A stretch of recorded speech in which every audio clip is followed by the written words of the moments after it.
Chugwater's history really reaches back to the ranching era. In particular, it reaches back to the great Swan Land and Cattle Company, put together by Alex Swan with Scottish money, or close to $3 million, capitalized in that company. And this soon became, in 1884, it became the headquarters for the Swan Land and Cattle Company. As it added property, the Swan becomes a history in itself, and it extends itself and grows. And the result is that that's really kind of the genesis of Chugwater. And if you talk about Wyoming as being a child of the Union Pacific, I think you'd say, in a sense, that Chugwater is a child of the Swan Land and Cattle Company. It was surveyed in about 1886, and then in 1887, it became then officially a community of Chugwater. And the importance there were two things. The railroad from Cheyenne, it was called the Cheyenne Northern at the time, then also with the headquarters of the Swan Company being located here in this particular area, the railroad and the Swan Company decided that they would plat a town. And so the town then was laid out, recognized as a community. Lots were sold. Now, later on, when a town does begin to form with businesses and buildings, they replat the town. But this time it was platted on the west side of the railroad. And then it begins really to take off.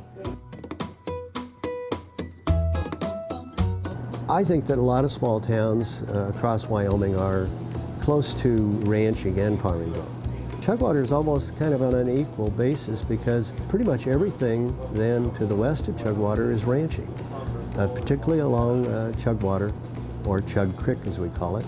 All the way up along, you have a whole series of wonderful old-time historic ranches that are there. Particularly what you need the streams to provide the meadowlands and for water. And they also find that the grasses are nutritious and cattle can sustain to it. And the winters, while they can be severe, you can also have mild winters. And thus beginning by the 1870s, there's an early beginning of cattle ranching flourishing. On the other hand, when you go east out of Chugwater, it predominantly is farming. And it's dry land. It begins then in those early years after 1908. They brought what farming equipment they had, and they got off at Chugwater, and there was a fellow by the name of Porter would show them where they could file a homestead. But if you looked out here on the flats, the Iowa Center Flats, Chugwater Flats, in the teens and in the 20s, there were farms all over. And in the boom years for the town are in those years up into the 1920s, and it's large numbers of people are coming in mainly to homestead. There is a town, but there's also a community of Chugwater. And so if you reach out in a radius of about 25 miles from Chugwater, you have early beginnings of small settlements. And all around Chugwater, you have a community. In 1910, you probably only had about 50 people in the community. By 1920, the census is 318 people. Since that time, there's never been as many people in Chugwater as there was in the 1920 census. And probably by about 1920, you have probably close to maybe 15 or 20 businesses. And then it follows the years into the Depression, dry years of the 30s, and then into the World War II. Then a kind of a revival, a renewal of the town occurs in the 1950s. The World War II veterans are returning. There's a kind of a new lease on life. I was growing up, for example, in Chugwater in the 1950s. And my gosh, we had 2 grocery stores. We had 5 filling stations because Highway 87 was the only highway, and that was Main Street.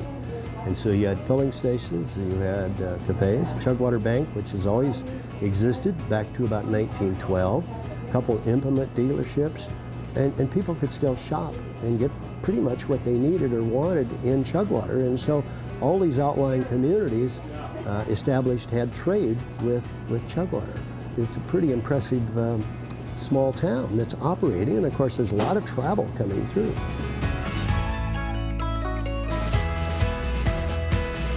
It soon changes, however, because with the coming of Interstate 25 north from Cheyenne, things begin to change. And then we move into a period in which there's a certain amount of anxiety. Land is being consolidated. People have been moving off the flats. And so life begins to change through those years up into the 21st century. One of the other things, in 1969, the school burns down. So what does a community do? Do we rebuild a school, or do we bus our students into Wheatland? And that brings a lot of hard feelings. What is once a community that is pretty well within itself suddenly finds itself in conflict. That's resolved, and finally they decide to build. Most people today, if you mention you're from Chugwater, oh, that's where Chugwater chili comes from.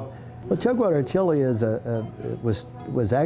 comes about because a man in Cheyenne is pretty successful with his chili, going to chili cook-offs, and decided at some point that he needed a more catchy name.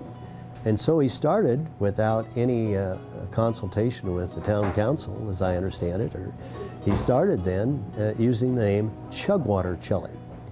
Well, he was still successful, and so in about 1985 or 86, 5 families go together and buy the rights to the recipe and the name.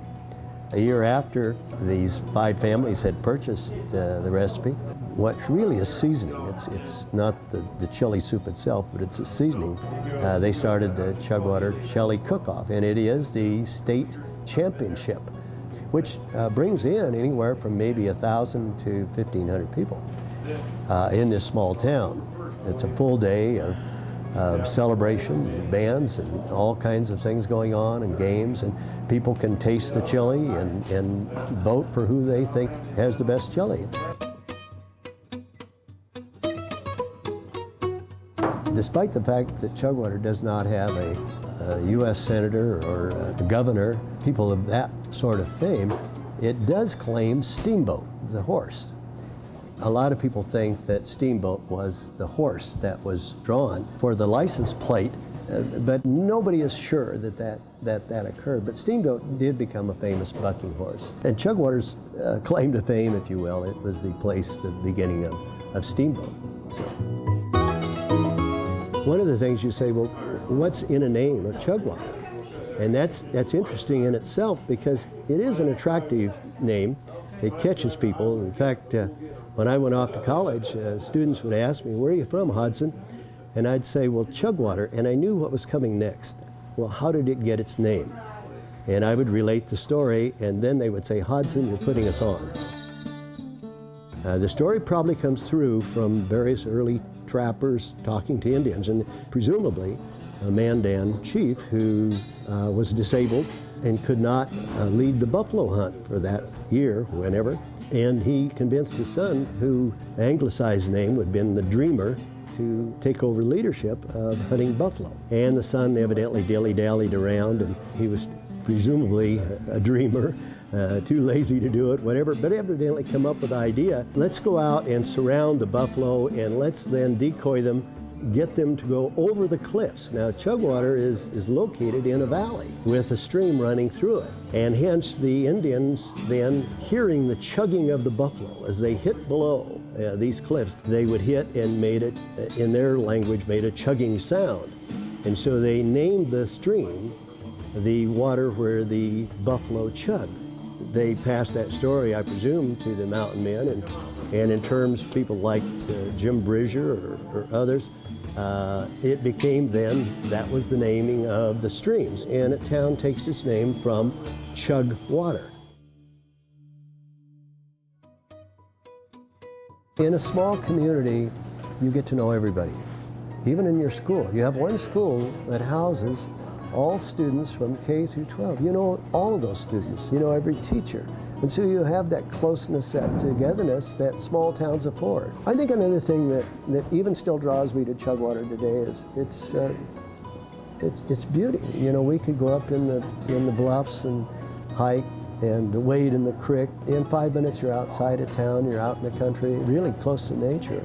It was a great place to grow up, and I have really a deep affection for Chugwater, and I think most of us who grew up in Chugwater really are appreciative of the fact that we did grow up here.